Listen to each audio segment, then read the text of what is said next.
Hello, in this video we're going to talk about some additional things that I missed in my other video about version 9.7 and multi-select. Now I went over like, hey, you can just kind of check all of these different boxes, but something that is kind of like an ease of use and convenience thing that's also available are keyboard shortcuts that you can use for multi-select.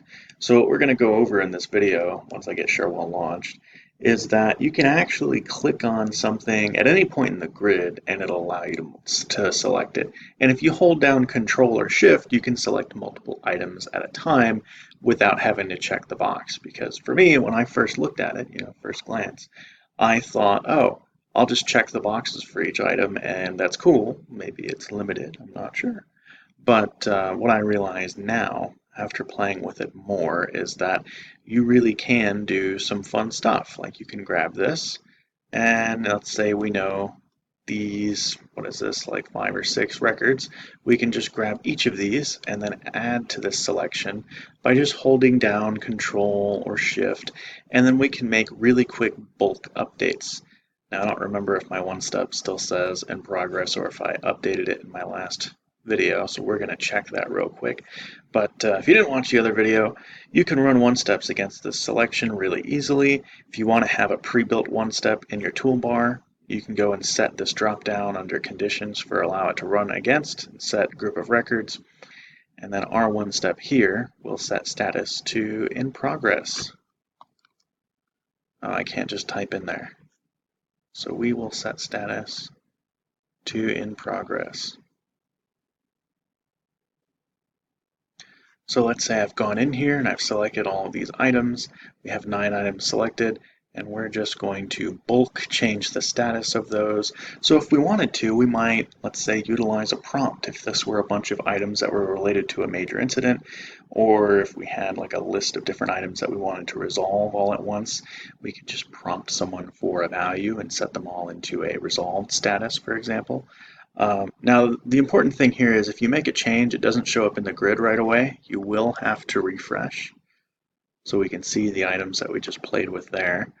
But it's really cool. If you needed to, you can go in here and check off a group of different items. And then you could manipulate those very similarly as you could really anything else. I mean, they've had this in some areas. For instance, if you wanted to export a bunch of one steps, you could just kind of click and drag, which was kind of cool. But you could also hold down Shift and select a group, or hold down Control and select multiple items. So it's really neat to see that functionality coming into the Sharewell desktop client for lists of records. Now, obviously, you can't just click and drag. And when you look at records, this doesn't cover related items, so you can't just look at a list of items in a tab and do multi-select on those, but I'm sure at some point in the future we will get that functionality.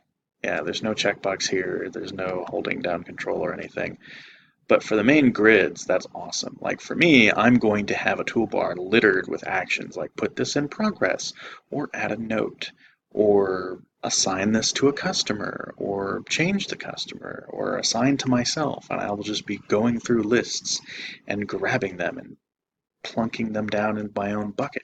Or your service desk supervisor might look at a list of open tickets and have a button for assign this to Josh and assign this to Tim, and they could just grab a list of tickets and say, oh yeah, he's getting this, this, this, this, and this, and then send it on into their queue instead of having to do it one at a time, which is going to be awesome. So that's my video. I felt like this was kind of useful enough that it deserved to get recorded even though I missed it in my other one. Feel free to leave comments in the comments box below, and thanks for watching.